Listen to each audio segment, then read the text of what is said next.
Pendant le dîner, papa a hurlé, « Tu es égoïste, ta sœur est bien meilleure que toi. » J'ai simplement souri et dit, « Bien. Alors j'arrête de payer son loyer. » Un silence s'est abattu sur la pièce, jusqu'à ce que papa réalise ce que je voulais vraiment dire. Je m'appelle Audrey Wilson et j'ai 32 ans. D'aussi loin que je me souvienne, j'ai été la responsable, la travailleuse acharnée, celle qui a toujours dû faire 2 fois plus d'efforts pour obtenir la moitié de la reconnaissance dans ma famille. Ce soir-là, au country club, lorsque mon père m'a traité d'égoïste devant tout le monde tout en faisant l'éloge de ma sœur, Vanessa, quelque chose en moi a finalement craqué. Après des années de sacrifices silencieux, j'ai dit ma vérité, et l'expression sur son visage valait chaque seconde du silence inconfortable qui a suivi. Avant que je ne vous raconte comment j'ai finalement pris ma défense après des années à être qualifié d'égoïste, faites-moi savoir d'où vous regardez et appuyez sur le bouton d'abonnement si vous avez déjà été sous-estimé par votre famille. J'ai grandi à Oak Brook, une banlieue confortable de la classe moyenne juste à l'extérieur de Chicago. Notre quartier était le genre de lieu avec des pelouses impeccablement entretenues, des barbecues de quartier et une compétition tacite pour savoir quels enfants étaient les plus accomplis. Dans notre foyer, ce trophée non officiel revenait toujours à ma sœur cadette, Vanessa. Dès le début, mon père, Harold, ne cachait pas son favoritisme. Vanessa est née quand j'avais 3 ans, et d'après ce que ma mère m'a dit des années plus tard, papa avait toujours voulu une deuxième fille avec plus de personnalité que sa sérieuse première-née. Vanessa a certainement répondu à cette attente avec sa nature extravertie et sa capacité à charmer les adultes dès son plus jeune âge. Vanessa n'a jamais rencontré d'inconnus, se vantait mon père lors des rassemblements de quartier, pendant que je me tenais tranquillement à ses côtés, invisible, dans l'ombre rayonnante de ma sœur. Ma mère, Diana, essayait d'équilibrer les choses, mais elle était l'archétype de la pacificatrice. Plutôt que de confronter le favoritisme évident, elle me prenait à part après des incidents particulièrement blessants et me chuchotait, « Ton père t'aime aussi, Audrey. » Il le montre simplement différemment. En grandissant, j'ai réalisé que ce qu'elle voulait vraiment dire, c'était qu'il le montrait moins, voire pas du tout. Le contraste dans la façon dont nous étions traités était saisissant. Quand j'étais constamment au tableau d'honneur tout au long du collège, mes réussites ne méritaient qu'un bref, bon travail, de la part de mon père. Mais quand Vanessa a décroché un petit rôle dans la pièce de l'école, il lui a acheté des fleurs et a emmené toute la famille célébrer dans un restaurant chic du centre-ville. « Ta sœur a l'étoffe d'une star », a-t-il expliqué quand j'ai remis en question cette disparité. « Les études sont faciles pour toi, donc ce n'est pas aussi impressionnant. » Rien n'était facile pour moi. J'étudiais jusqu'à minuit la plupart des soirs tandis que Vanessa papillonnait entre les passe-temps et les événements sociaux. Mais dans notre maison, l'effort était invisible comparé au charme naturel. La dynamique a changé de manière encore plus radicale lorsque nos parents ont divorcé pendant ma première année de lycée. J'avais 16 ans, concentré sur le maintien de mes notes tout en gérant l'éclatement de la famille. Vanessa, à 13 ans, est devenue ce que mon père appelait son « soutien émotionnel » pendant la séparation. Tandis qu'il s'appuyait sur elle, on attendait de moi que je sois autonome, la forte qui n'avait pas besoin de réconfort. Après le divorce, les visites du week-end sont devenues une autre arène où le déséquilibre se manifestait. Mon père planifiait des sorties élaborées pour Vanessa tandis que j'étais laissé à moi-même pour m'occuper dans son nouvel appartement de célibataire. Si j'exprimais la moindre déception, il me qualifiait de difficile ou impossible à satisfaire, par rapport à ma sœur facile à vivre. L'université a présenté de nouveaux défis. J'avais travaillé à temps partiel tout au long du lycée pour économiser pour les frais de scolarité, m'attendant à un certain soutien parental. Au lieu de cela, on m'a dit que je devais être indépendante et me forger un caractère grâce aux prêts étudiants et aux emplois étudiants. Pendant ce temps, Vanessa a reçu un soutien financier complet le moment venu, mon père couvrant ses frais de scolarité, son appartement et même une voiture. Son explication était que Vanessa était plus délicate et avait besoin de ce soutien pour s'épanouir. J'ai financé mes études à l'université Northwestern, travaillant 30 heures par semaine dans un café local tout en maintenant une moyenne de 3,8 en marketing. Ces années ont été un flou d'épuisement, de détermination et de ressentiment grandissant alors que je regardais Vanessa abandonner 3 universités différentes, mon père continuant à financer chaque nouveau départ. L'université n'est pas pour tout le monde, disait-il, défendant son dernier abandon d'études. Vanessa est créative. Elle a besoin de trouver sa voie. Après l'obtention de mon diplôme, j'ai décroché un poste de premier échelon dans une agence de marketing respectée à Chicago. Par pure détermination et des semaines de travail constantes de 80 heures, j'ai gravi les échelons jusqu'à un poste de direction à l'âge de 30 ans. Ma réussite était le fruit de mon travail, une chose dont j'étais immensément fier malgré le tribut qu'elle a prélevé sur ma vie personnelle. Vanessa, quant à elle, avait développé une habitude de commencer des emplois de premier échelon avec enthousiasme pour ensuite démissionner en quelques mois lorsque le travail devenait difficile ou ennuyeux. Elle a enchaîné les postes de réceptionniste, d'associé de vente au détail, de professeur de yoga et d'assistante personnelle, ne restant jamais assez longtemps quelque part pour développer des compétences ou progresser. Elle passait également d'une relation sérieuse à une autre, vivant souvent avec ses petits amis jusqu'à ce que des ruptures inévitables la laissent en quête d'un logement. Pendant tout ce temps, j'ai bâti un petit cercle de personnes de confiance qui voyaient la vérité de notre dynamique familiale. Ma meilleure amie, Sophia, avait été témoin des disparités depuis l'enfance et m'offrait une oreille attentive pour mes frustrations. Ta famille te traite comme un distributeur de billets sur pattes, m'a-t-elle dit sans détour après un rassemblement familial particulièrement difficile. Ils prennent et prennent mais ne reconnaissent jamais ce que tu donnes. J'ai également trouvé de la compréhension dans ma relation avec Derek, un graphiste avec qui je sortais depuis 2 ans. Contrairement aux petits amis précédents qui avaient trouvé ma situation familiale trop compliquée, Derek a reconnu la manipulation et m'a encouragé à établir des limites. Tu ne peux pas t'immoler par le feu pour garder les autres au chaud, me rappelait-il lorsque j'hésitais à dire non à une énième demande d'aide de Vanessa.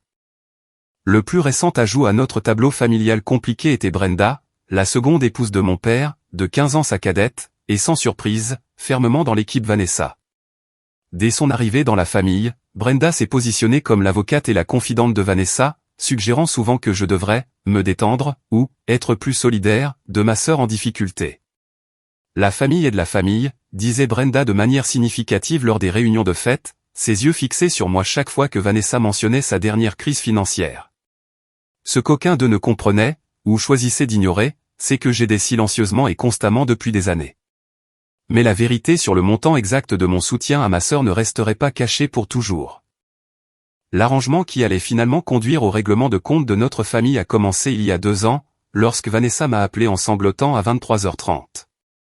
Son petit ami depuis 8 mois, Tyler, avait rompu avec elle et lui avait demandé de quitter l'appartement qu'ils partageaient. Le loyer était dû dans 3 jours, et elle n'avait aucune économie pour trouver un nouvel endroit. Je n'ai nulle part où aller, Audrey, a-t-elle pleuré. Papa dit que je ne peux pas retourner vivre avec lui et Brenda parce qu'ils ont transformé la chambre d'amis en salle de sport. Est-ce que je peux m'installer chez toi juste pour quelques semaines?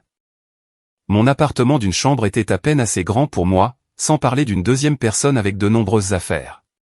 Plus important encore, je tenais à mon espace personnel et savais par expérience d'enfance que vivre avec Vanessa signifiait chaos et drame émotionnel. Je ne peux pas t'héberger, mais je peux t'aider à trouver un logement, ai-je proposé à la place. Combien peux-tu te permettre pour le loyer?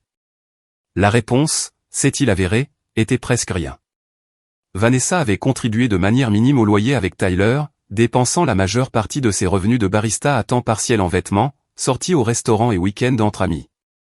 Maintenant, elle faisait face à la réalité du marché locatif de Chicago avec presque aucun revenu et zéro économie. Contre mon meilleur jugement et les conseils prudents de Derek, j'ai accepté de l'aider à trouver un studio à Wicker Park. Le loyer était de $1200 par mois, raisonnable pour le quartier, mais bien au-delà des moyens de Vanessa. Je couvrirai les 3 premiers mois, lui ai-je dit fermement. Cela te donne le temps de trouver un emploi à temps plein mieux rémunéré et de te remettre sur pied. Vanessa était effusément reconnaissante, promettant de mettre à jour son CV immédiatement et de chercher des opportunités mieux payées. Je l'ai même mise en contact avec des personnes dans plusieurs entreprises, utilisant des relations professionnelles que j'avais soigneusement bâties au fil des ans. 3 mois ont passé. Vanessa avait pris un poste dans une boutique de vêtements mais gagnait à peine assez pour couvrir les charges et la nourriture, sans parler du loyer. Chaque fois que j'évoquais notre accord, elle avait une nouvelle excuse. Le marché du travail était difficile. La boutique ne lui donnait pas assez d'heures. Elle avait besoin de nouveaux vêtements coûteux pour les entretiens, ou elle avait des frais médicaux imprévus. Juste 1 mois de plus est devenu son mantra. Je te promets que je vais trouver une solution. 1 mois s'est transformé en 6, puis en 1 an. Avant que je ne m'en rende compte, je payais le loyer de Vanessa depuis 18 mois consécutifs, regardant mes propres objectifs financiers s'éloigner de plus en plus. L'acompte que j'économisais pour un appartement restait stagnant. Le programme de maîtrise que je voulais suivre restait en attente. Les vacances en Europe que Derek et moi avions prévues étaient reportées indéfiniment. Pendant ce temps, l'Instagram de Vanessa racontait une histoire différente de celle de ses difficultés financières.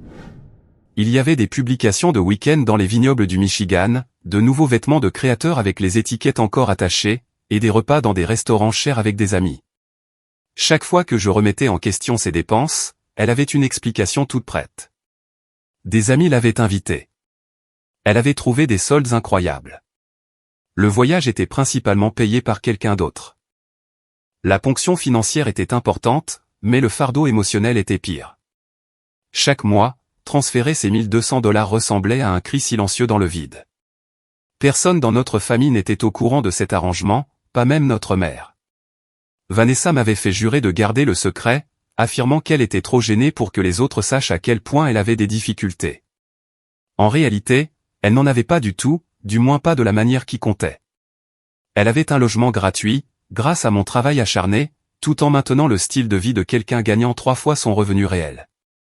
Le récit familial restait frustrant et inchangé.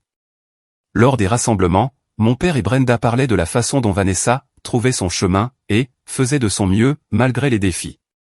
Mes propres succès professionnels étaient brièvement reconnus avant que quelqu'un ne change de sujet, généralement pour quelque chose de plus intéressant que Vanessa faisait.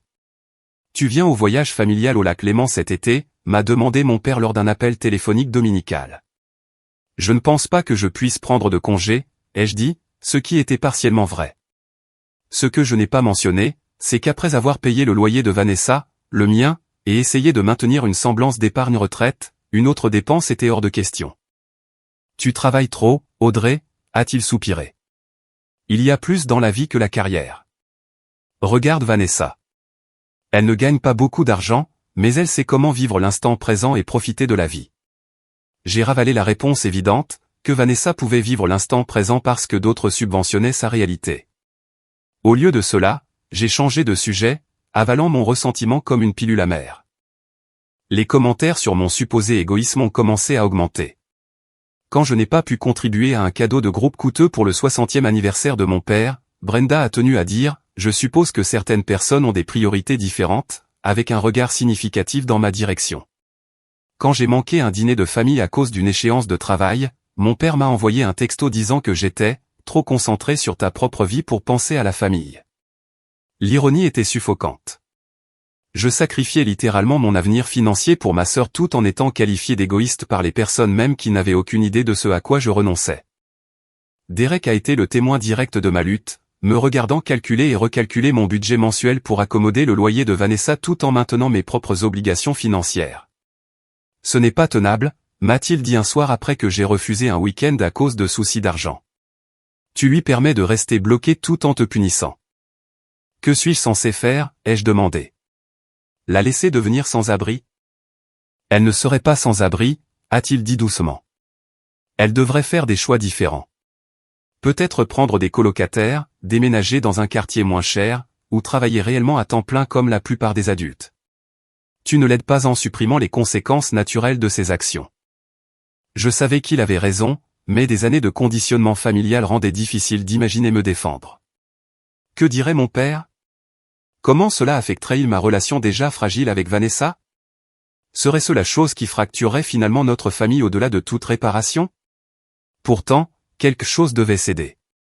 J'ai essayé une approche plus douce, en rencontrant d'abord Vanessa pour un café afin de discuter d'un chemin vers l'indépendance financière. Je dois commencer à penser à mes propres objectifs financiers, ai-je expliqué avec soin. Je ne peux pas continuer à payer la totalité de ton loyer indéfiniment. Les yeux de Vanessa se sont immédiatement remplis de larmes, sa réaction fétiche lorsqu'elle était confrontée à quelque chose de désagréable. « Es-tu en train de dire que tu me coupes les vivres ?» a-t-elle demandé, la voix tremblante. « Tu sais que je ne peux pas me permettre cet endroit toute seule. Veux-tu que je sois sans abri? » Non, bien sûr que non, ai-je immédiatement fait marche arrière, me détestant pour cette faiblesse. Je pensais juste que nous pourrions peut-être créer un plan où tu prendrais progressivement en charge une plus grande partie du loyer. Elle a reniflé, s'épongeant les yeux avec une serviette en papier. J'essaie vraiment, Audrey. J'ai juste dû réduire mes heures ce mois-ci à cause de mon anxiété. Le directeur me faisait faire trop de services de fermeture, et tu sais comment ça affecte mon sommeil. Et juste comme ça, la conversation est passée de sa prise de responsabilité à ma culpabilité d'ajouter à son stress. J'ai quitté ce café en ayant accepté de continuer les paiements complets pendant au moins 3 mois de plus. Le cycle de la complaisance s'est poursuivi, avec mon ressentiment grandissant parallèlement à mon compte d'épargne qui diminuait. Quelque chose devrait briser ce schéma. Il s'est avéré que ce quelque chose serait ma patience, poussée à sa limite par un dîner de famille de trop. Le dîner annuel de la famille Wilson au Country Club d'Oakbrook était une tradition que mon père avait maintenue depuis le divorce. Chaque année en juin, il réservait la salle à manger privée, invitait quelques amis proches et rassemblait la famille pour ce qu'il appelait une célébration de notre lien continu, malgré les changements de la vie. En réalité, c'était une occasion pour lui de montrer sa réussite et sa position de patriarche familial, avec nous tous censés jouer nos rôles assignés. À l'approche de la date cette année, mon anxiété montait. Ces dîners suivaient inévitablement le même scénario, mon père occupant le centre de la scène, Brenda souriant avec adoration, Vanessa charmant tout le monde avec des anecdotes amusantes, et moi assise tranquillement, répondant à des questions occasionnelles sur mon travail avant que la conversation ne passe à des sujets plus intéressants. 2 jours avant le dîner, Vanessa a appelé avec ce qui était devenu une urgence prévisible. « Audrey, je déteste te demander ça, mais j'ai besoin d'un service », a-t-elle commencé, sa voix prenant le ton hésitant qui précédait toujours une demande financière. Il y a cette opportunité incroyable pour un événement de boutique éphémère, mais je dois payer une table de vendeur à l'avance. Ça pourrait vraiment m'aider à lancer ma propre entreprise. Les idées d'entreprise de Vanessa étaient devenues une succession de projets avortés. Le mois dernier, c'était de devenir styliste personnel, avant cela, lancer un blog sur le bien-être. Aucune de ces entreprises ne s'est jamais concrétisée au-delà de la phase d'enthousiasme initial, et certainement, aucune n'avait produit de revenus. « De combien as-tu besoin ?» ai-je demandé, ajustant déjà mentalement mon budget pour le mois. « Juste $300, a-t-elle dit rapidement. L'événement est ce week-end, et je pourrais récupérer le triple de ce montant si je vends ne serait-ce que la moitié de mon inventaire. « Quel inventaire ?» ai-je demandé. « Je ne savais pas que tu avais des produits à vendre. » Eh bien, je dois acheter quelques trucs à revendre, a-t-elle admis. Mais j'ai fait toutes les recherches. Fais-moi confiance, ça va être différent. Contre mon meilleur jugement et le son imaginaire du soupir désapprobateur de Derek, j'ai transféré l'argent. Bonne chance, ai-je dit. J'espère que ça marchera. Le soir du dîner est arrivé, et je me suis rendu au country club avec le mélange familier d'obligation et d'appréhension. La salle à manger était élégante comme toujours, avec des nappes blanches impeccables et la douce lueur des bougies créant une atmosphère de confort raffiné. Mon père et Brenda étaient déjà là, ainsi que leurs amis, les et les Porteurs, des couples de sexagénaires qui connaissaient notre famille depuis des années. J'ai repéré Vanessa de l'autre côté de la pièce, animée en conversation avec Madame Porter. En m'approchant, j'ai remarqué le grand sac à main Louis Vuitton à son bras, son motif distinctif captant la lumière. Le sac était neuf et, d'après ma connaissance de la marque, coûtait au moins $2000, bien plus que les $300 que je lui avais envoyés pour la prétendue opportunité commerciale. Mon estomac s'est noué lorsque j'ai compris. Il n'y avait pas d'événement éphémère, pas de table de vendeur, pas de plan d'affaires. L'argent avait servi à un achat de luxe alors que j'avais mangé des nouilles instantanées 3 soirs par semaine pour compenser la ponction constante sur mes finances. « Audrey, tu es enfin arrivée », a lancé mon père, désignant le siège vide à côté de lui. Nous parlions justement des projets passionnants de Vanessa pour le week-end. J'ai pris ma place, acceptant un verre de vin du serveur, ayant désespérément besoin de son effet calmant. Oui, Vanessa nous parlait de ce merveilleux voyage à Miami qu'elle fait avec ses amis, a dit Madame A, souriant chaleureusement à ma sœur. Une pause bien méritée, d'après ce que j'ai entendu. J'ai failli m'étouffer avec mon vin. Miami, ai-je répété, regardant directement Vanessa. Elle a évité mon regard, soudainement très intéressée par le menu du dîner. Juste un petit week-end entre filles, rien d'extraordinaire. Vanessa a trouvé une offre incroyable sur les vols, a ajouté fièrement mon père. Toujours aussi maligne quand il s'agit de trouver des opportunités. Le serveur est arrivé pour prendre nos commandes, interrompant temporairement la conversation. Je suis restée assise dans un silence stupéfait, reconstituant l'image complète. Elle, opportunité commerciale, avait été une couverture pour l'argent restant dont elle avait besoin pour des vacances, probablement prévues des semaines à l'avance. Le sac de créateur était probablement une autre folie, justifiée comme quelque chose qu'elle méritait. Alors que les entrées arrivaient, la conversation s'est tournée vers d'autres sujets. Monsieur Porter a parlé de sa récente victoire au tournoi de golf. Brenda a partagé des histoires de son club de jardinage.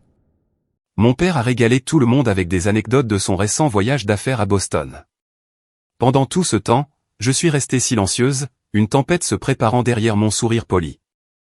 Audrey, tu es exceptionnellement silencieuse ce soir, a finalement noté mon père pendant le plat principal. Tout va bien au travail? Le travail va bien, ai-je répondu d'un ton égal. Je suis juste en train de traiter certaines informations. Tu travailles trop dur, a-t-il dit avec dédain. Toutes ces heures au bureau, et pourquoi? Tu dois profiter davantage de la vie, comme ta sœur. Vanessa a souri mal à l'aise, sentant peut-être ma tension croissante. En parlant de profiter de la vie, a interrompu Brenda, Vanessa, raconte à tout le monde ce nouveau studio de yoga que tu as découvert. Alors que Vanessa se lançait dans une description d'un cours de fitness hors de prix, j'ai senti ma patience s'effilocher. Chaque mot sortant de sa bouche semblait souligner la disparité dans nos vies et la façon dont notre famille nous percevait. Elle était l'esprit libre, la personne amusante, celle qui savait vivre. J'étais la bourreau de travail, la sérieuse, celle qui passait supposément à côté des plaisirs de la vie. Personne à cette table ne savait que son style de vie insouciant existait grâce à mon sacrifice. Personne ne savait que le loyer de l'appartement où elle pratiquait ses routines matinales tranquilles provenait de mes heures de travail surchargées. Personne ne savait que mes propres rêves étaient en attente pour qu'elle puisse suivre ses caprices. Le poids de cette réalité non reconnue pesait sur moi à mesure que le dîner avançait. Chaque rire, chaque signe d'approbation de mon père envers Vanessa, chaque regard dédaigneux dans ma direction, resserrait le nœud de ressentiment dans ma poitrine. Au moment où les cartes des desserts ont été présentées, je ne tenais plus qu'à un fil de sang-froid. Puis est venu le commentaire qui allait finalement faire casser ce fil. Je pense prendre un cours de poterie cet été, a annoncé Vanessa alors que nous considérions les options de dessert. J'ai toujours voulu essayer, et il y a ce studio incroyable à Buckthorn. Ça semble merveilleux, ma chérie, a rayonné mon père. C'est bien d'explorer ton côté créatif. C'est un peu cher, a admis Vanessa, enroulant ses cheveux comme elle le faisait toujours avant une demande. Mais je pense que ce serait vraiment épanouissant. Ça vaut chaque centime pour quelque chose qui nourrit ton âme, a convenu Brenda. La vie est trop courte pour ne pas poursuivre ses passions. J'ai pris une longue gorgée d'eau, essayant de calmer la chaleur qui montait dans ma poitrine. Le cours de poterie était clairement la prochaine chose qu'elle s'attendait à ce que je finance, après le loyer, après elle, opportunité commerciale, qui s'est transformée en voyage à Miami, après 2 ans de soutien financier constant. Et toi, Audrey, a demandé gentiment Madame Porter, remarquant peut-être mon malaise. As-tu des projets pour l'été? Avant que je puisse répondre, mon père est intervenu. Audrey n'a pas le temps pour les passe-temps ou les vacances. Trop occupée à gravir les échelons de l'entreprise.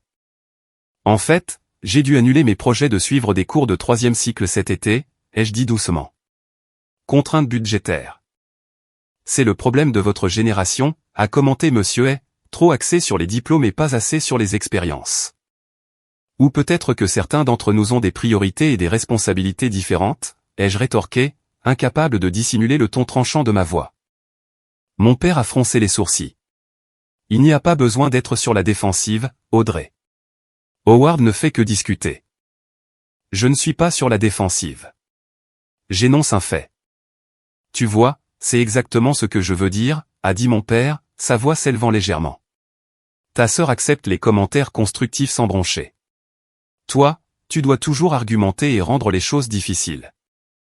Un silence inconfortable s'est abattu sur la table. Même les et les porteurs semblaient sentir qu'ils avaient mis le pied dans une tension familiale. Je ne rends pas les choses difficiles, ai-je dit d'un ton égal. J'ai des circonstances différentes. Quelles circonstances différentes, s'est moqué mon père. Tu gagnes 2 fois plus que ta sœur. Tu vis seul sans personne à charge. Tu devrais avoir plein de revenus disponibles pour les choses que tu aimes. C'est à ce moment-là que quelque chose a basculé en moi. Le mur que j'avais soigneusement construit autour de mon ressentiment a commencé à s'effriter. 2 ans de silence, de complaisance, d'être le distributeur de billets familial tout en étant qualifié d'égoïste, sont soudain devenus insupportables. Tu n'as aucune idée de ma situation financière, ai-je dit, ma voix étonnamment calme malgré l'émotion qui bouillonnait en moi. Je sais que tu réussis bien dans ta carrière, a-t-il balayé. Et je sais que tu choisis de tout dépenser pour toi-même pendant que ta sœur peine à joindre les deux bouts. L'injustice de son évaluation m'a frappé comme un coup physique. J'ai regardé autour de la table ces personnes qui avaient complètement mal interprété ma vie et mon caractère et j'ai décidé que la vérité ne pouvait plus rester cachée. Papa, ai-je dit, posant ma serviette à côté de mon assiette. Quand as-tu aidé Vanessa financièrement pour la dernière fois? Il a cligné des yeux, surpris par la question directe. Eh bien, je l'ai aidée avec la caution de son appartement quand elle a emménagé, et je l'ai emmenée faire du shopping de temps en temps. Et qui penses-tu paie son loyer chaque mois? La table est devenue complètement immobile. Même le bruit de fond du country club semblait s'estomper alors que tous les yeux se tournaient vers moi. De quoi parles-tu? A demandé mon père, une confusion sincère sur son visage. Je paie le loyer de Vanessa depuis 2 ans, ai-je dit, les mots finalement libérés au grand jour. 1200$ chaque mois, directement à son propriétaire. C'est pourquoi je ne peux pas me permettre des études supérieures, des vacances ou des cours de poterie. Mon père s'est tourné vers Vanessa, dont le visage avait perdu toute couleur. Est-ce que c'est vrai? Les yeux de Vanessa ont balayé la table, cherchant une issue qui n'existait pas, c'est compliqué. Audrey a proposé de m'aider temporairement quand Tyler et moi avons rompu. C'était censé être à court terme. 2 ans, ce n'est pas du court terme, ai-je dit. Et je n'ai pas proposé. Tu m'as appelé en pleurant à minuit, en disant que tu serais sans abri. Tu aurais pu dire non, a-t-elle marmonné. Oui, j'aurais pu. C'est mon erreur. Une erreur que je corrige ce soir. Je me suis retourné vers mon père, dont l'expression était passée de la confusion à l'inconfort. Alors, quand tu me traites d'égoïste parce que je ne prends pas de vacances ou que je ne poursuis pas de passe-temps, comprends que l'argent qui aurait pu aller à ces choses a servi à garder un toit sur la tête de ta fille préférée à la place. Allons, Audrey, a commencé mon père, essayant clairement de reprendre le contrôle de la situation. Il n'y a pas besoin d'être dramatique à ce sujet. La famille est de la famille. Si tu avais des difficultés financières, tu aurais dû le dire. Je n'ai pas de difficultés. Je subventionne le style de vie de quelqu'un d'autre tout en étant critiqué sur la façon dont je dépense mon propre argent.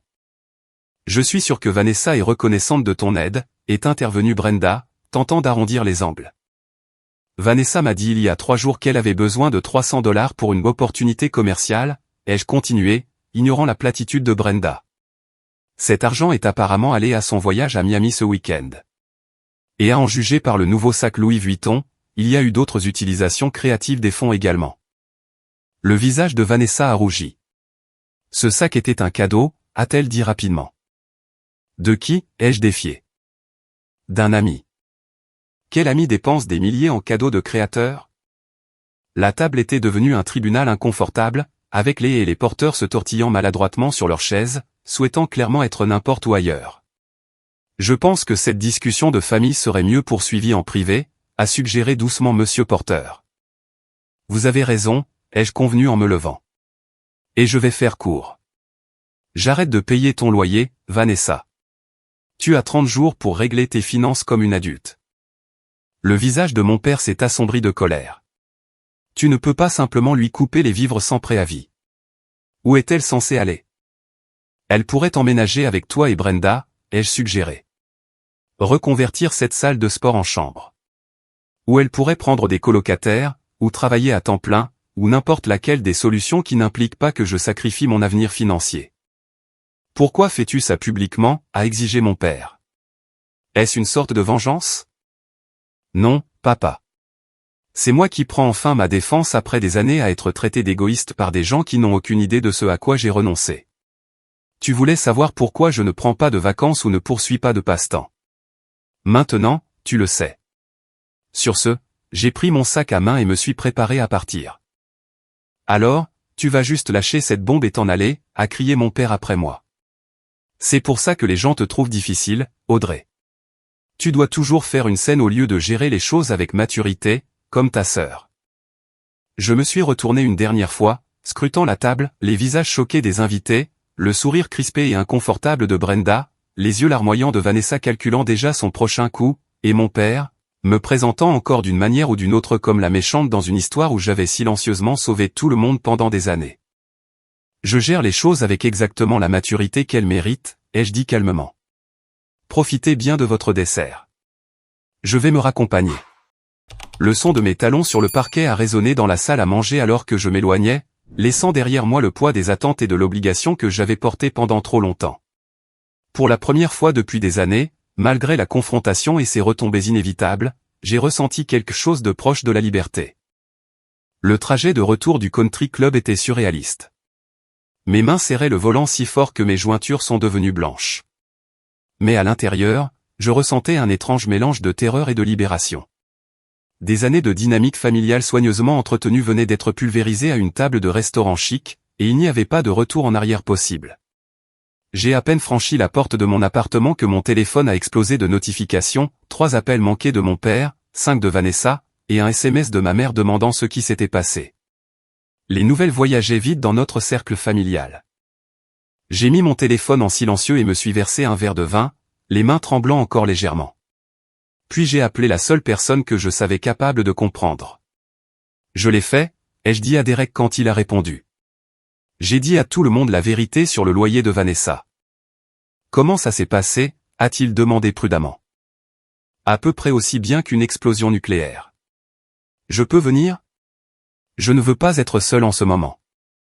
30 minutes plus tard, j'étais assise sur le canapé de Derek, racontant chaque détail atroce de la confrontation du dîner. Il a écouté sans interruption, me serrant parfois la main en signe de soutien. Je suis fier de toi, a-t-il dit quand j'ai fini. Il a fallu un courage incroyable pour te défendre comme ça. Ça ne ressemble pas à du courage, ai-je admis. J'ai l'impression d'avoir juste détruit ma famille. Tu n'as rien détruit. Tu as juste cessé de prétendre que la situation existante était acceptable. Mon téléphone a de nouveau vibré, et j'ai baissé les yeux pour voir un SMS de mon père, ton comportement ce soir était inexcusable. Tu as embarrassé cette famille devant mes amis. Nous devons parler demain, quand tu te seras calmé et que tu pourras être raisonnable. J'ai montré le message à Derek, et il a secoué la tête. Il ramène encore tout à lui, je vois. C'est sa spécialité, ai-je soupiré. J'ai complètement éteint mon téléphone et passé la nuit chez Derek, reconnaissante de la distance physique avec la tempête que j'avais créée.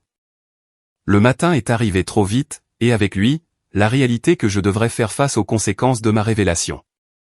Quand j'ai finalement rallumé mon téléphone vers midi le lendemain, le barrage a été immédiat, 14 appels manqués, 23 messages textes, et plusieurs messages vocaux exigeant mon attention.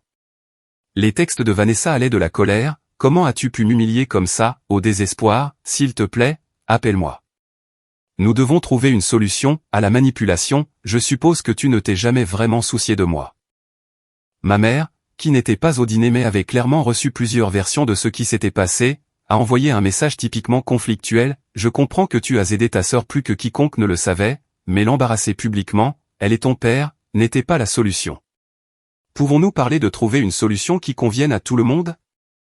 Le message le plus surprenant venait de Brenda, la femme de mon père. Je n'avais aucune idée que tu soutenais Vanessa financièrement. Bien que la table du dîner n'était pas l'endroit pour cette conversation, je respecte le fait que tu aies porté un fardeau seul. Ton père est très contrarié, mais je pense que tout le monde doit reconnaître ta version de cette situation. C'était la première fois que Brenda montrait la moindre compréhension de mon point de vue, et malgré tout, j'ai ressenti une petite lueur d'espoir qu'au moins une personne dans la famille soit capable de voir au-delà du récit établi. J'ai d'abord appelé ma mère, pensant qu'elle serait la partie la plus neutre. La conversation a été difficile mais pas hostile. Elle a admis qu'elle avait soupçonné que Vanessa recevait de l'aide de quelqu'un mais avait supposé que c'était notre père. Tu aurais dû me le dire, a-t-elle dit. J'aurais pu aider à régler cette situation avant qu'elle n'explose. L'aurais-tu fait, ai-je demandé honnêtement. Ou aurais-tu essayé de me convaincre de continuer à l'aider, pour maintenir la paix comme toujours? Son silence était une réponse suffisante. Le lundi matin, je devais retourner au travail et affronter le monde réel malgré le drame familial en cours. Je m'étais à peine installé à mon bureau que la réceptionniste m'a appelé pour m'informer que ma sœur était dans le hall, insistant pour me voir. Dites-lui que je suis en réunion, ai-je dit, pas prête pour une autre confrontation émotionnelle. 10 minutes plus tard, ma ligne directe a sonné. Votre sœur fait une scène dans le hall, a dit la réceptionniste, d'une voix tendue. Elle pleure et dit qu'elle ne partira pas tant que vous ne lui aurez pas parlé. C'était du Vanessa tout craché, créer un spectacle public pour me forcer à obtempérer. Autrefois, j'aurais cédé immédiatement, me précipitant pour l'apaiser. Cette fois, j'ai pris une profonde inspiration et j'ai pesé mes options. S'il vous plaît, demandez à la sécurité de l'escorter dehors si elle ne part pas volontairement, ai-je dit fermement, et faites-lui savoir que je l'appellerai après les heures de travail. Cela semblait dur mais nécessaire. Pendant trop longtemps, j'avais permis aux urgences de Vanessa de dicter mes réponses, perturbant mon travail et ma vie. Ces jours étaient révolus. Plus tard dans la soirée, j'ai appelé Vanessa comme promis, me préparant à la manipulation émotionnelle que je savais venir. Comment as-tu pu faire en sorte que la sécurité me fasse sortir, a-t-elle exigé immédiatement. Je suis ta sœur. Tu ne peux pas débarquer à mon lieu de travail et faire une scène, ai-je répondu calmement. C'est une limite que j'établis dès maintenant. Je n'aurais pas eu à venir si tu avais répondu à ton téléphone. Je suis en crise, Audrey. Que suis-je censé faire pour mon appartement? Je ne peux pas me permettre $1200 par mois seul. Je sais, ai-je reconnu. C'est pourquoi je te donne un préavis de 30 jours au lieu de te couper les vivres immédiatement. Tu as des options, Vanessa. Tu peux trouver des colocataires, déménager dans un quartier moins cher, ou augmenter tes heures de travail. Beaucoup de gens vivent à Chicago avec tes revenus. Ce ne sont pas de vraies options. Tu sais que je ne peux pas vivre avec des inconnus, et je dois être dans ce quartier pour mes relations sociales et mes opportunités de carrière potentielles. La conversation a tourné en rond, Vanessa alternant entre la colère, les supplications, la culpabilisation et finalement, quand rien d'autre ne fonctionnait, de vagues menaces. Papa est furieux contre toi, a-t-elle dit. Il dit que tu as toujours été jalouse de notre relation, et que c'est ta façon de nous punir tous les deux. C'est son interprétation, ai-je répondu, refusant de mordre à l'hameçon. Ma décision concerne mes limites financières, pas une punition. Après une heure épuisante, j'ai mis fin à l'appel sans rien avoir résolu, si ce n'est ma propre détermination à rester ferme. Le lendemain, mon père a appelé ma ligne de bureau, sachant que je répondrais probablement à un appel pendant les heures de travail. Nous devons discuter de cette situation comme des adultes, a-t-il commencé sans préambule. Ta sœur est désemparée. Je suis heureuse d'en discuter, ai-je accepté. Mais ma décision est finale. Je ne peux pas continuer à payer son loyer. Cette coupure soudaine est vindicative, et tu le sais, a-t-il dit. Si tu avais des difficultés financières, tu aurais dû le dire plus tôt au lieu de créer cette scène dramatique. Je n'ai pas de difficultés. Je choisis d'allouer mon argent différemment, pour mes propres objectifs et mon avenir. Il a soupiré lourdement. Et qu'en est-il de l'avenir de ta sœur? As-tu pensé à comment cela l'affecte? As-tu pensé à comment la soutenir complètement pendant 2 ans a affecté le mien, ai-je répliqué. C'était ton choix, a-t-il dit avec dédain. Personne ne t'a forcé à payer son loyer. Et maintenant, c'est mon choix d'arrêter, tout comme c'est ton choix de l'aider toi-même. Il y a eu une pause révélatrice. Nos circonstances sont différentes. Brenda et moi devons penser à notre retraite. Moi aussi, ai-je souligné, et contrairement à toi, je n'ai que la trentaine. Je n'ai même pas pu commencer à épargner correctement pour la mienne parce que je subventionnais Vanessa. La conversation s'est détériorée à partir de là, mon père suggérant finalement un compromis où je continuerais à payer la moitié du loyer de Vanessa indéfiniment. Quand j'ai refusé, il m'a accusé d'être têtu et déraisonnable, tout comme il l'avait fait tout au long de mon enfance. Les semaines suivantes ont apporté d'autres confrontations et tentatives de manipulation. Ma tante m'a appelé pour me dire à quel point elle était déçue de mon manque de loyauté familiale. Mon oncle a suggéré que je surréagissais à une petite aide financière entre sœurs. Même ma mère, après avoir semblé comprendre au début, a commencé à me presser de trouver un terrain d'entente qui impliquait inévitablement que je continue à soutenir Vanessa d'une manière ou d'une autre. Malgré tout, j'ai maintenu la limite que j'avais fixée. Avec le soutien de Derek et plusieurs séances d'urgence avec mon thérapeute, j'ai traversé la tempête émotionnelle d'être la méchante dans le récit de ma famille. 3 semaines après la confrontation au country club, Vanessa s'est présentée à mon appartement un dimanche après-midi. Son apparence était inhabituellement sobre, ses vêtements de créateur remplacés par un simple jean et un t-shirt, son maquillage habituellement parfait, minimal. On peut parler, a-t-elle demandé quand j'ai ouvert la porte. Vraiment parler, pas se battre?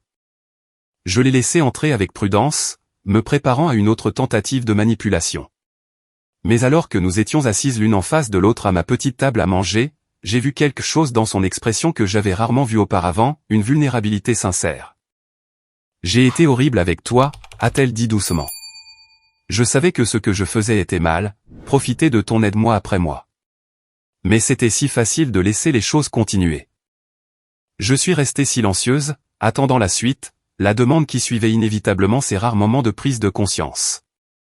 J'ai trouvé une colocation à Ravenswood, a-t-elle continué. 3 filles dans un loft aménagé. Le loyer serait de 800 $ par mois pour ma part. Je peux réellement me le permettre avec mon travail actuel si je prends plus d'heures. Ça semble être une bonne solution, ai-je dit avec précaution. Je voulais aussi te dire que je suis désolé. Pas seulement pour l'argent, mais pour avoir laissé papa penser que tu étais l'égoïste toutes ces années alors que c'était moi qui prenais et prenais. Ses yeux se sont remplis de larmes, mais pour une fois, elles semblaient sincères plutôt que tactiques. C'était plus facile de le laisser me voir comme celle qui avait des difficultés et qui avait besoin de protection. Pour la première fois dans notre relation d'adulte, nous avons eu une conversation qui semblait honnête. Vanessa a admis qu'elle avait développé un schéma d'impuissance apprise qui la servait dans notre dynamique familiale. J'ai reconnu que ma complaisance avait contribué au problème, découlant de mon propre besoin d'approbation et de ma peur du conflit. Je t'aime, lui ai-je dit. Cela n'a jamais été remis en question, mais notre relation doit changer si elle veut survivre. Elle a hoché la tête, essuyant ses larmes. Je sais. J'essaie de changer aussi. Tout ça a été un électrochoc. Alors qu'elle partait, promettant de me tenir au courant de son déménagement, je me suis senti prudemment optimiste. Peut-être que cette crise mènerait finalement à quelque chose de plus sain entre nous. Seul le temps dirait si la nouvelle prise de conscience de Vanessa se traduirait par un changement durable, mais c'était un début. 1 mois après la confrontation au country club, le paysage de mes relations familiales avait radicalement changé. L'explosion initiale s'était calmée pour laisser place à une nouvelle réalité précaire, avec des limites testées et redéfinies quotidiennement. Fidèle à sa parole, Vanessa avait emménagé dans le loft de Ravenswood avec des colocataires. L'appartement était plus petit que son ancien logement, le quartier moins branché, mais il était dans son budget réel. Elle avait augmenté ses heures à la boutique et pris des services le week-end dans un café local pour compléter ses revenus. En fait, ce n'est pas aussi terrible que je le pensais, a-t-elle admis lors d'un de nos appels téléphoniques désormais hebdomadaires. Mes colocataires sont plutôt sympas, et j'avais oublié à quel point j'aimais préparer des cafés. En plus, les pourboires sont corrects. J'avais maintenu ma limite concernant le soutien financier, bien que je l'ai aidé à déménager et lui ai acheté un cadeau de pendaison de crémaillère, des actes de soutien fraternel petits et normaux plutôt que de prendre en charge ses responsabilités d'adulte. Ma relation avec mon père est restée tendue mais évoluait lentement. Après plusieurs semaines de contacts minimaux, il avait appelé avec ce qui passait pour des excuses dans son monde. J'ai peut-être mal compris certains aspects de ta relation financière avec ta sœur, a-t-il dit avec raideur. Bien que je pense toujours que la façon dont tu as géré la situation était inappropriée, je reconnais que tu étais sous une pression dont je n'étais pas conscient. Venant de mon père, c'était l'équivalent d'un profond mea culpa.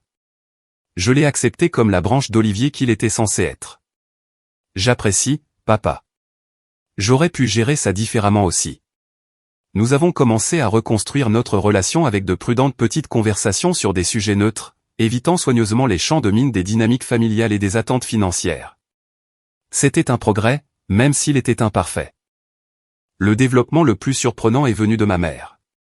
Après des années de pacification et d'évitement des conflits, elle avait apparemment fait son propre examen de conscience. J'ai permis une grande partie du favoritisme quand vous étiez petite, m'a-t-elle dit lors d'un déjeuner que nous avons partagé près de son bureau.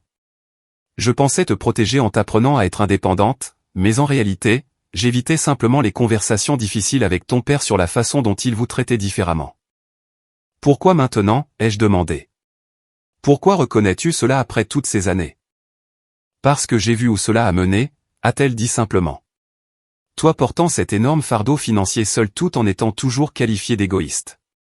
Cela m'a fait réaliser à quel point nos schémas familiaux ont fait des dégâts. Ces conversations avec les membres de ma famille étaient curatives mais aussi épuisantes. Je me suis retrouvé à me recentrer sur moi-même, à reconstruire les parties de ma vie qui avaient été négligées pendant mes années de soutien à Vanessa. Avec les 1 200 $ restants maintenant dans mon budget mensuel, je me suis inscrite au programme de 3e cycle que j'avais reporté. Les cours du soir en stratégie marketing avancée et en analyse numérique étaient stimulants et vivifiants, me mettant en contact avec des professionnels partageant les mêmes idées et ouvrant de nouvelles possibilités pour ma trajectoire de carrière.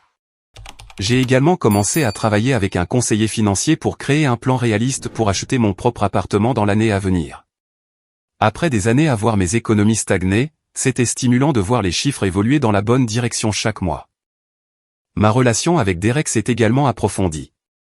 Sans le stress constant de mes obligations familiales et de la pression financière, j'avais plus d'énergie émotionnelle à investir dans notre couple. Nous avons fait le week-end que nous avions reporté pendant des mois, une simple escapade dans un chalet au bord d'un lac dans le Wisconsin, où nous avons fait de la randonnée, cuisiné ensemble et nous sommes reconnectés. « Tu sembles plus légère », a-t-il observé alors que nous étions assis près du feu un soir.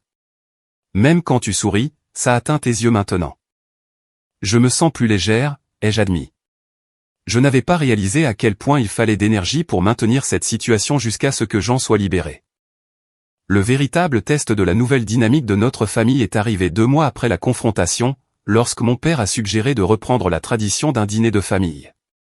L'invitation mentionnait spécifiquement un « nouveau départ et aller de l'avant ensemble », indiquant au moins une certaine reconnaissance que les anciens schémas devaient changer. J'ai accepté avec appréhension, suggérant de nous retrouver dans un restaurant neutre plutôt qu'au country club avec ses souvenirs chargés.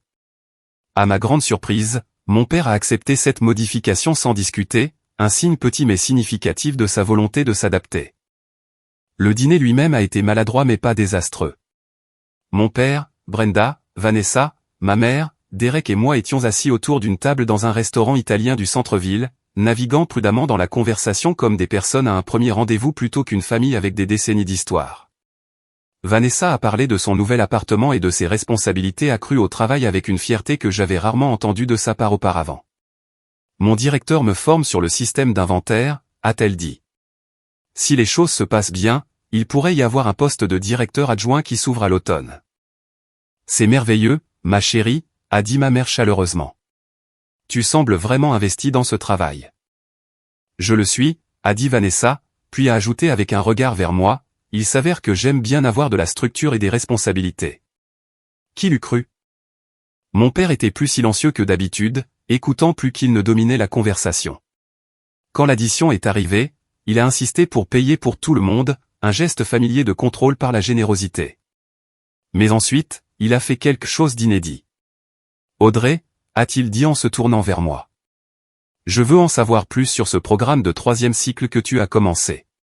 Ça ressemble exactement au genre de démarche stratégique qui t'a rendu si performante dans ta carrière. C'était un petit moment, mais significatif, une reconnaissance de mes choix et de mon parcours qui avait été rare dans nos interactions familiales. Je me suis surprise à parler de mes cours et de mes objectifs professionnels avec un enthousiasme qui m'a surprise moi-même, et encore plus surprenant, mon père a écouté avec ce qui semblait être un intérêt sincère.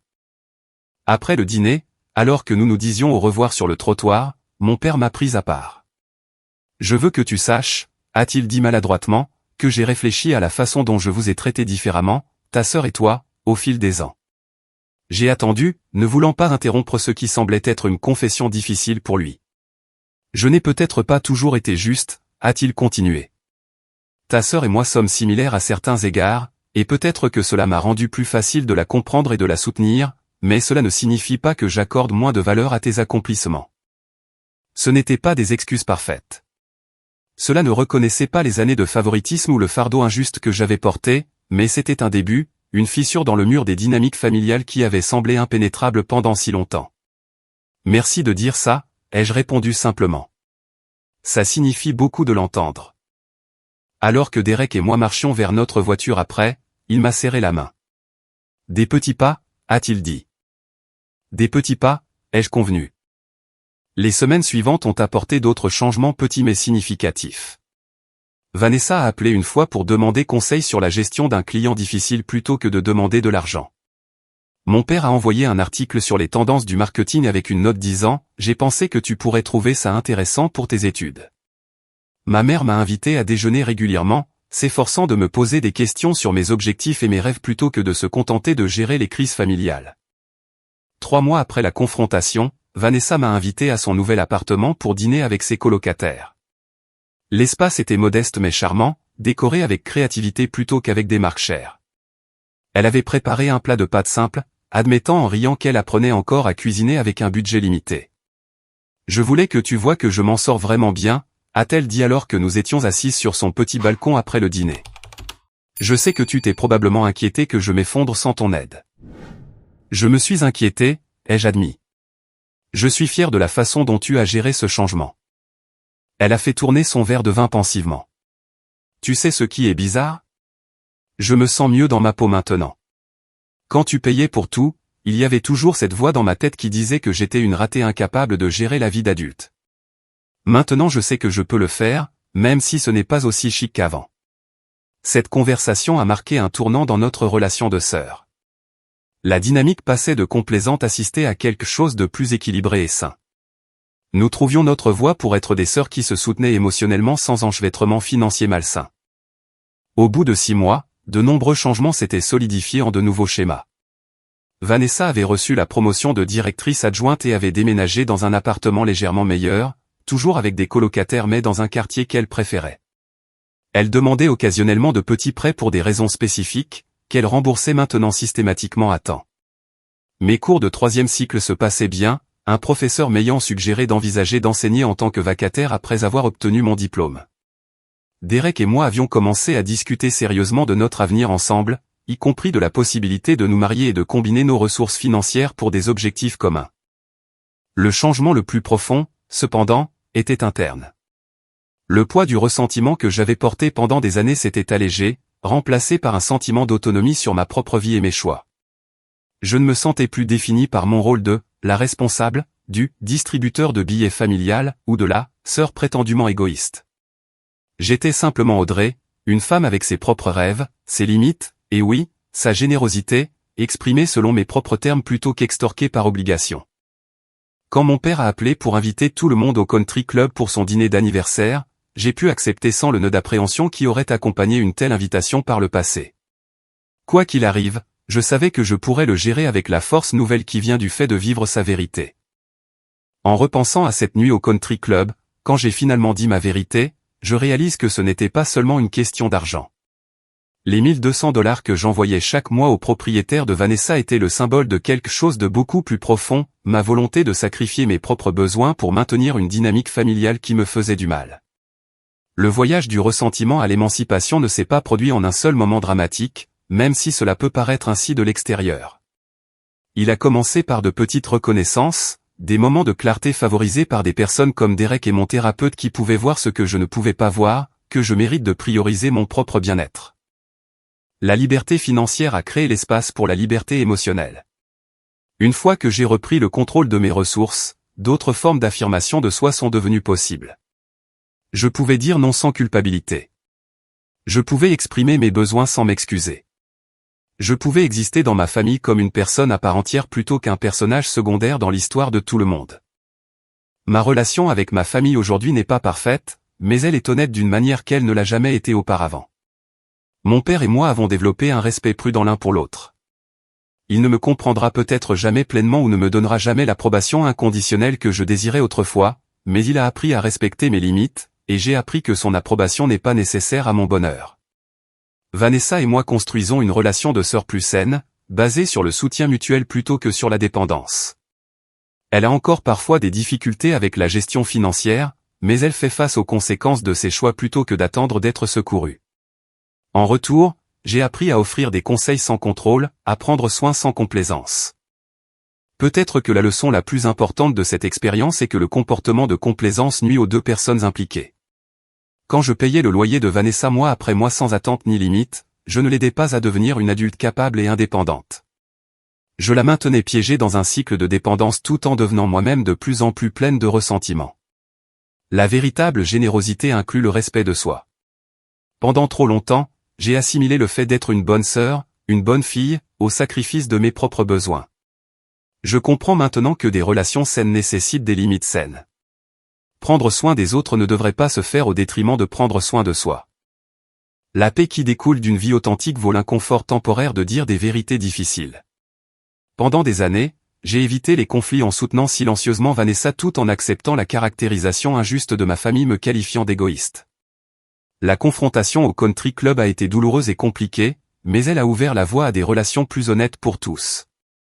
Aujourd'hui, mes interactions familiales sont plus vraies, même si parfois plus difficiles. Nous ne prétendons plus que tout va bien quand ce n'est pas le cas. Nous reconnaissons les différences et les désaccords plutôt que de les balayer sous le tapis. Ce n'est pas toujours confortable, mais c'est réel d'une manière que notre dynamique précédente ne l'a jamais été.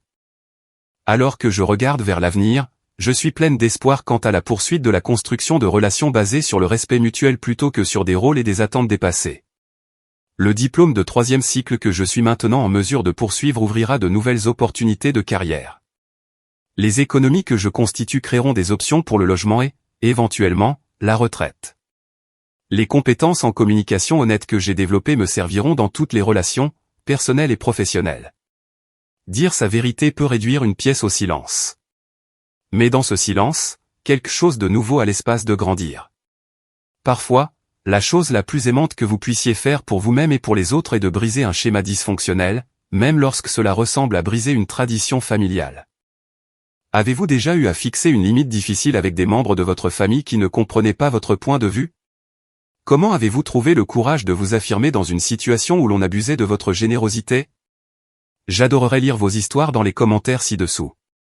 Et si cette histoire a résonné en vous, veuillez appuyer sur le bouton j'aime et vous abonner pour entendre d'autres expériences de vie authentiques.